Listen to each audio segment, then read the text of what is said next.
Hey everyone, and welcome back to another episode of Futures Fever. I'm your host, Kevin Dubriske, and do we have an exciting episode for you? First off, long time no see if you're joining me from today's live stream. Today we're going to be going over some futures, the S&P 500 market, the NASDAQ market, and some gold and oil as well. With everything looming about tariffs and the whole economic situation, it's important we take a look at the higher time frame to get an idea of direction if there is any.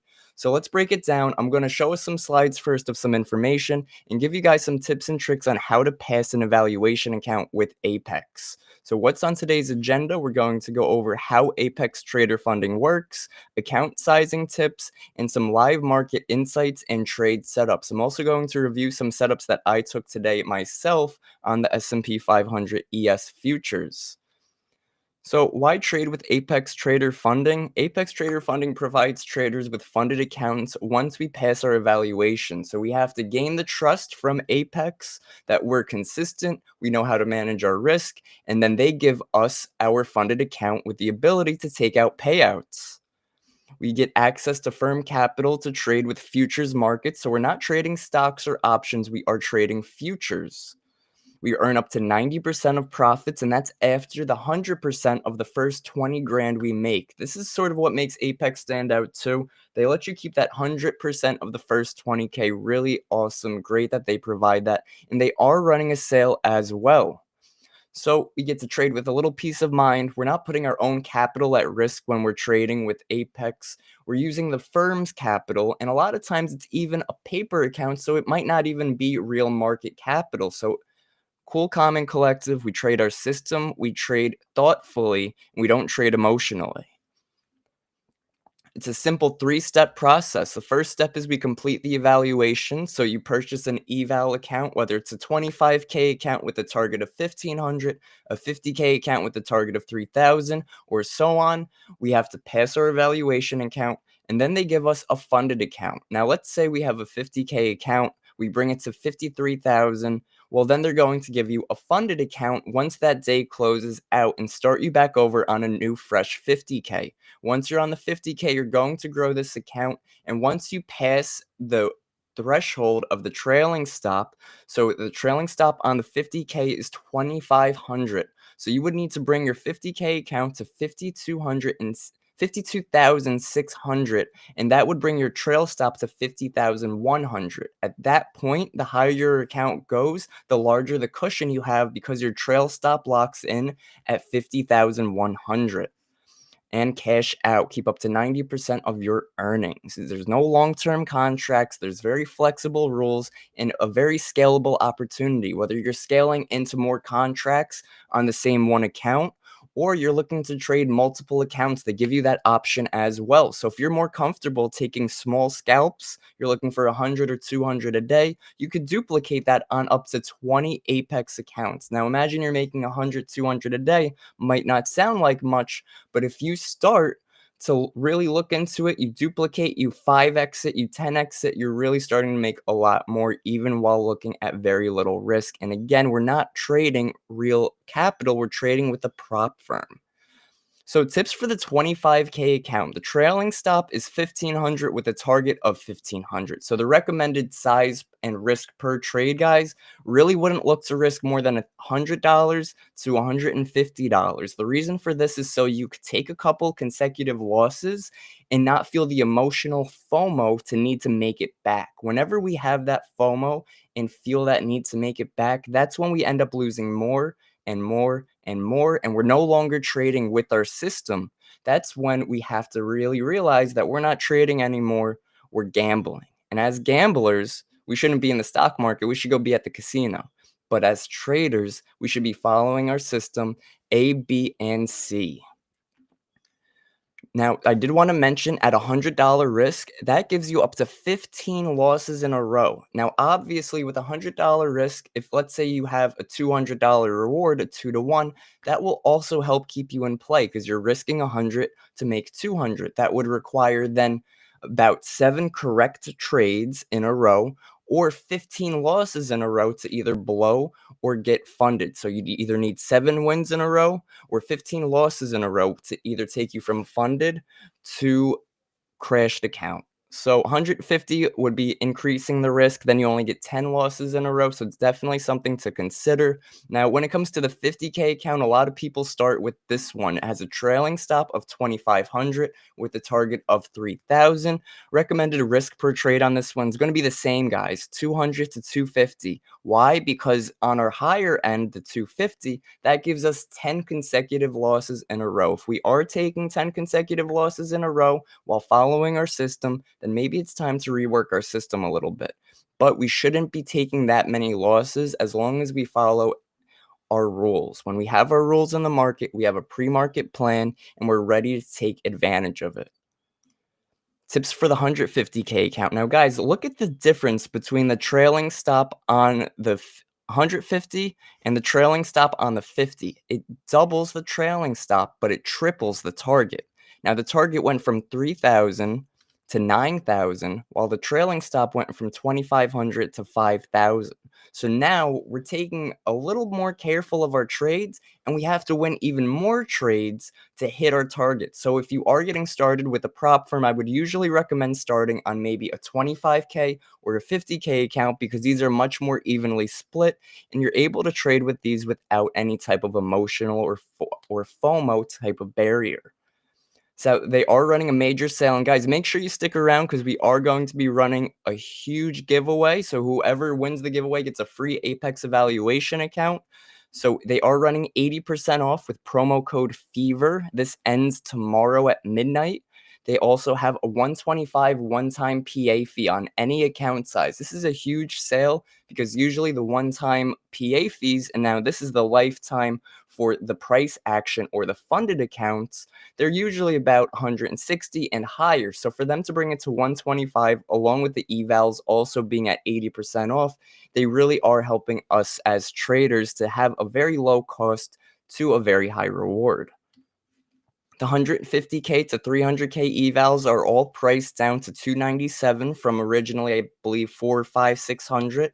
And that's before the discount. So you take the 297 plus the 80% off, and you're looking at just $60 for one of the larger evaluation accounts. Hey, Tyler, how's it going? Make sure you guys fill out in the form for a free evaluation account. There's going to be a form in the comments. You guys fill that out with your name and email. We're going to do the drawings on Friday. If you win, you'll get an email, and you guys will be able to pick out any evaluation account size you want.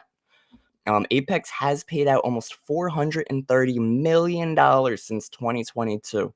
I think they're going to hit 500 in the next week or two. They have been really, really flying with these payouts. So last week's winner, guys, is Henry. Congratulations, Henry, on your free Apex evaluation account. Don't forget, guys, we're gonna put in the comments shortly. We're gonna put the form in the comments so you guys can fill that out for a chance to win. Join us live every Wednesday at 11:30 a.m. for a chance to win. We're gonna do these giveaways every week, and I'm excited for you guys to win. And now let's break down this week's markets and see what's trending and what isn't. Now, before we do break it down into the markets, I did want to mention we did have CPI this morning. Now, CPI came in a little weak. So the latest CPI report showed inflation cooling more than expected in February. Headline CPI came in at 2.8% year over year, below the 2.9% forecast, and core CPI, which excludes food and energy, was 3.1%, and that's lower than the expected 3.2%. This softer inflation data increased expectations for Federal Reserve cuts in 2025. So that's definitely something to be aware of as traders, futures traders, stock traders, options traders. If we're traders, we want to be aware of the economy and what's going on in the markets. Now, here's apextraderfunding.com, and this is where you're going to get your evaluation account. So if they are running a sale, they'll show you 80% off evaluations. If it doesn't show any sales, if you use discount code FEVER, you will still get at least 50% off. So make sure you guys are always using a discount. Now, Apex did recently add a new plan, and that's going to be the Wealth Charts plan. So other than Rhythmic and Tradeovate, they added a new broker option, and that is Wealth Charts. Guys, if you guys have used Wealth Charts, definitely let me know. I personally haven't used it. I'm more of a trader on Tradeovate. Tradeovate's the broker that I like to use. Now, over here, we see our monthly prices. This is without the discount. So always remember that monthly price is never what your actual monthly will be. And that's only for the eval. Once you get a funded account, you no longer have that monthly price. So very important to know that. Prop firms, Apex, very great place to get started, whether you're a beginner trader and you're brand new, or you have some experience and you're just not looking to expose your own capital. A prop firm is the way to go, especially because you can trade with multiple accounts and really multiply your wins and keep your losses small. So let's take a look at the markets, guys. This morning on the ES, like we said, we had CPI, which gave us a very strong move to the upside. We ended up rejecting this yellow zone around 56.73, and I'll show you guys how I found that.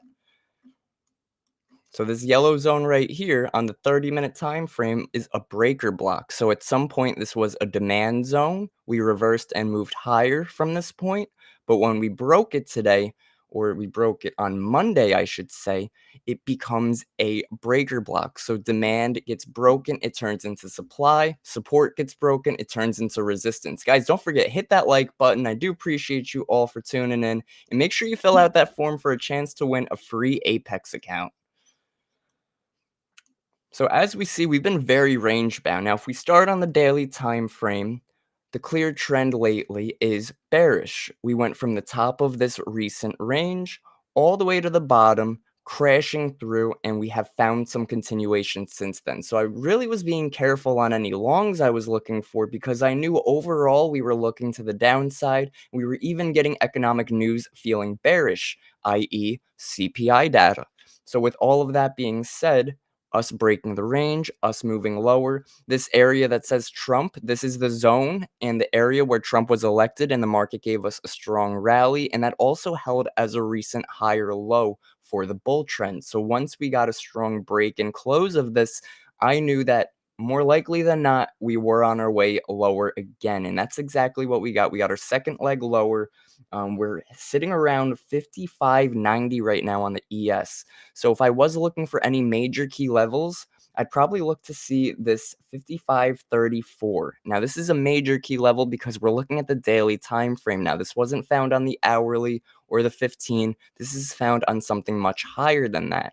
And if we did extend it to the left-hand side, we would see that this level worked as resistance in the past, and then it also worked as support. So this is a very strong level. I wouldn't look to go short against this level, but I would maybe look to see if we can break it and retest it to go short. Or if we could hold it, see if we could find some buying momentum, or if the market does want to give us a reversal. Although, yes, we are, I believe, red year to date now. That's not year to date, just the first few months since this year. Um, we still have been in a bit more of a bull trend. We haven't taken out this 55.28 just yet. We're awfully close to it, and momentum is definitely suggesting that we continue. So we're going to be careful. SPY test of yesterday's close is predictable. Yep, guys, yesterday's closing price, that 4 p.m. price Eastern, huge price level. It's a very good level to watch when you're trading futures or stocks and options because that's going to give us our gap fill. Now, to find our gap fill price, we're going to come to the previous day's price action. And because I'm on the 30-minute or the 15-minute, I'm going to look for that close. So instead of looking for the 4 o'clock open, I'm going to look for the 3:30 close because that's where 4 o'clock technically did open, and that's where the market's closed. Sometimes we'll get a little bit of a gap, nothing too crazy, maybe a little point or a tick, nothing that will change the game, but this gap fill is a huge price level to keep an eye on. So we're going to mark that out with our gap fill price. We see now it's marked as gap fill, and we also had our open price. Now, this lines up with the short position I took today. Yeah, if you sign up for Apex, guys, you are able to trade on your phone. So I'm going to show you real quick.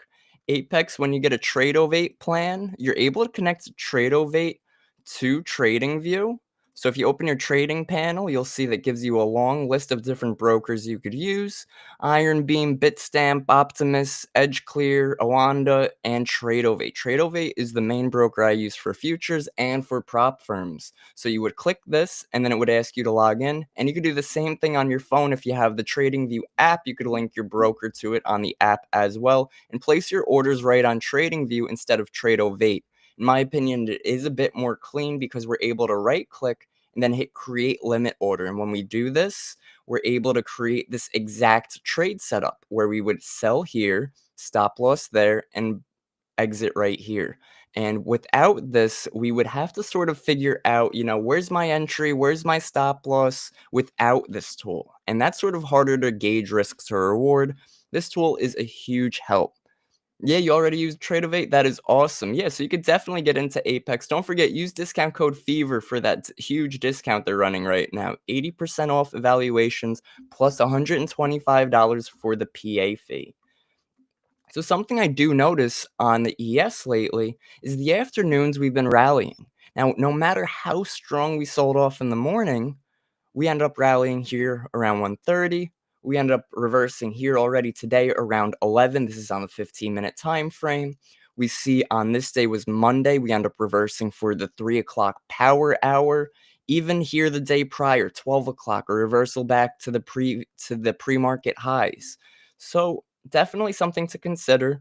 This day was probably the only day we didn't get a strong reversal. However, we did end up pulling back till market closed. So definitely something to be aware of. When it comes to trading, we want to be aware of the trends in the market.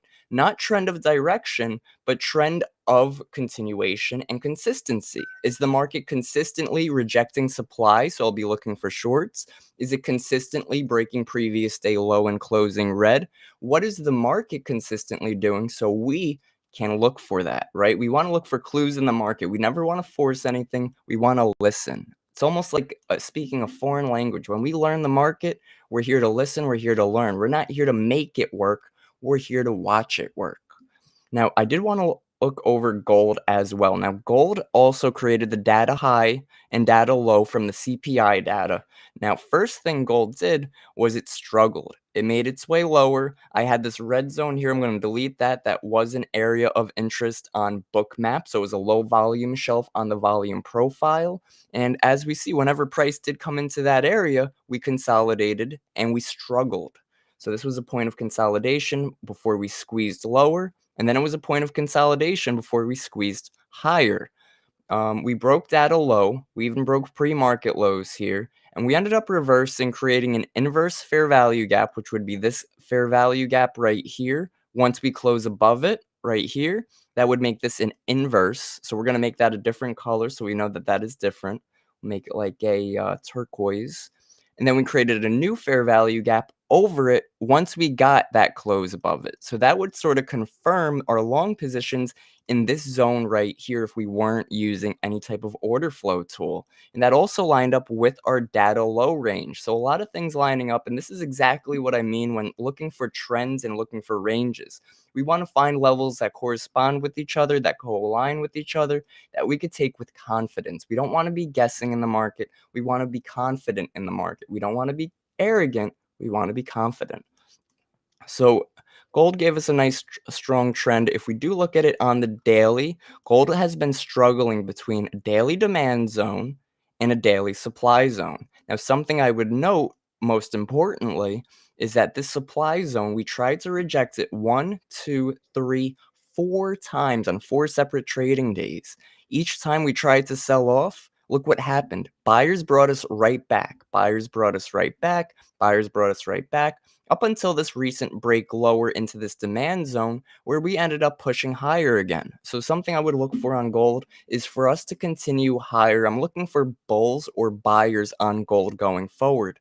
If we got one rejection off of the supply zone and it was a strong one, then that would be a change, right? That would be a different story. I would be looking for us to continue lower. But because sellers kept failing to bring us lower, buyers are still very present in the market. And if we look at our previous day high, we have our previous day high is already broken, and there's a good chance that we close green above it.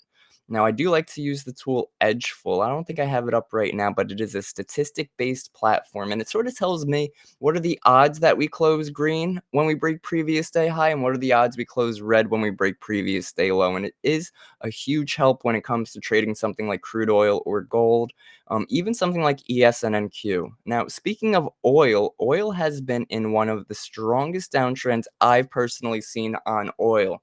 That is from the highs of January 16th or January 15th of about 79.41 to now recent lows we created near 65.29. That is a 17% drop, a $14 move to the downside, really a big pullback on crude oil. Now, if we are looking at this daily time frame on the left-hand side, we are in the strong area of support. So again, here comes an area that I don't want to be going short on oil, knowing that we have buyers lined up here. But I also would be careful in any longs on oil because I see that the current trend has been bearish. So something I might look out for is we have a lower high marked out here. I'm going to duplicate this level and I'm going to bring a new lower high right here. So if we could break through this 68.24 on crude oil, I'm going to look to see if we're reversing. And what I would look for exactly would be something like this. I look for us to come down here, consolidate, then I look for us to break that lower high, and I would want to see us create a higher low. And what that does when we get that higher low after we break the lower high, that's really going to confirm to me that this is a possible reversal on crude oil. I do want to look at the weekly time frame because as high of a time frame as it is, it's important to notice it as well and recognize it. And looking at the weekly time frame, where you have 7 weeks in a row of selling off on crude oil. We even rejected a weekly supply zone up here. That's where we ended up rejecting. Huge break lower on the higher time frame. Now, same situation, guys. This could be a possible weekly demand zone right here that lines up with our daily demand zone. Where'd that blue zone go? Let's go back to our weekly. Let's try to find that. Let's do visibility. Got to put it on days. And we're going to go to our daily time frame and look at this, guys. Now we see our blue zone on the weekly and our demand zone on the daily are starting to line up with each other, which again is giving me confidence in a possible reversal where everybody's trying to still short crude oil now. We have loads of tariffs lining up on Canada, which Canada gives the US a lot of oil. So tariffs might have a strong impact on the oil futures. We're going to wait and see how that reaction is. Are traders anticipating breaking lower?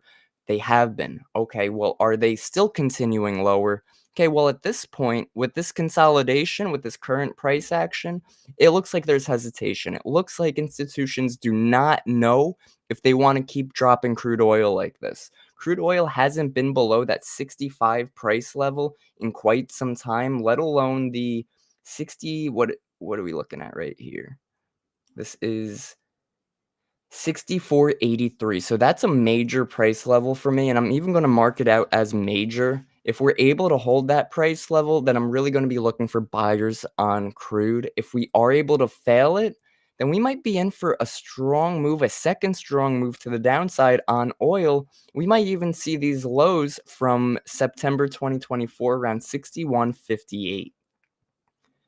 And if we do continue lower from there, guys, what I would do looking for key levels is I would be marking out on the daily time frame major pivots. So any pivot that looks like they're sitting alone before some type of reversal or pullback. So we would have this pivot right here at 59.52. Again, that would be crude oil sub $60 a barrel. That would be a huge drop from where we are right now. Right now we're at 67. I remember last year trading oil. Oil loved ranging between the 60 to 70, 75 area. So maybe we're back within that range again. Right now, it's just a matter of being patient and knowing not to overtrade and knowing which markets are best in our favor. Guys, don't forget, fill out the form in the comments for a chance to win a free Apex Trader evaluation account. And make sure you smash that like button. I do appreciate you all for tuning in. These sessions are weekly, so you guys get a free chance to win an Apex account every Wednesday at 11:30 a.m. Eastern. Now, something I do like to look for when it comes to trading futures is I like to keep an eye on equities. Now, the equities I do like to watch range from Meta to Microsoft, Apple, Tesla, Nvidia, and I also mentioned Microsoft and AVGO. Now, these are some large cap stocks that are very powerful on the NASDAQ. Now, that's because these are more tech heavy, and the NASDAQ is our tech index. So when it comes to looking at something like the NASDAQ here, We see that, well, Nasdaq just came off of a key level. It's giving us that afternoon reversal that we've been seeing. And I would look to see, how does the Nasdaq trade with the equities? Is Apple trending with it? And let's put up Nvidia right next to us so we could see how it has an impact. We're going to put our extended trading hours on here, and we could see that when Nvidia runs into some weakness, Nasdaq is also running into some pressure, right? So Nasdaq started selling off on the 945 candle, whereas Nvidia was just finding resistance. So I would also look to see, maybe how's Microsoft trading, how is Apple trading. I would use these equities in correlation with the Nasdaq to get some type of read on direction, because these should all be trending and have some type of impact on Nasdaq. So if we were able to find this weakness on NQ up here before Nvidia found its weakness, that would help confirm, because then we would be in our short trade before we have our drop, because Nvidia didn't drop until 10 o'clock, whereas the Nasdaq was already dropping by 10 o'clock. So that's one way you could use equities, right? To get an idea, to get a feel of range, direction, and trend. Now let's get the ES back up here, and something I like to use for the ES and the NQ would be the VIX, the VIX. Now some people use the VIX futures, which is /VIX or VIX exclamation, but I like to use the VIX. This is the VIX equity. This is the index. I like this because it has a bit of a smoother trend. If you use the /VIX, it sort of chops around more often, right? It doesn't give us the smoothest of direction, whereas the VIX does give us a bit more of a cleaner direction. Now, when I use the VIX, I also like to use what I call the weighted index. Now, what the weighted index is it's those large cap stocks that I mentioned all bundled up into one chart. So let's see if I can pull it up real quick for us. And I have it in my watch list. That's not my watch list. There's my watch list. So it's Microsoft, Apple, Nvidia, AVGO, and Amazon all rolled up into one chart. So instead of having to look at 6 extra charts or a whole nother screen, I'm able to keep my VIX for direction, right? This should be inverse the ES, and my weighted index for also an idea of strength and momentum. So if we saw weakness here on the weighted index, that's going to reflect very strongly on the NASDAQ to the downside. And it's very important to be aware of us trending together. We never want to be second guessing the VIX while ES is moving higher or lower. We want to make sure that everything is trending the way it should. VIX should be moving lower while ES is moving higher, and vice versa. The weighted index should be moving higher while the NASDAQ is moving higher. We always want to look for good volume. Volume is very important as well. Guys, don't forget, fill out the form. Last chance to fill out the form for a free Apex evaluation account. Form's going to be right down here in the comments. Make sure you guys smash that like button and join me next week for Futures Fever at 11:30 a.m. Eastern. Take care, everybody, and happy trading.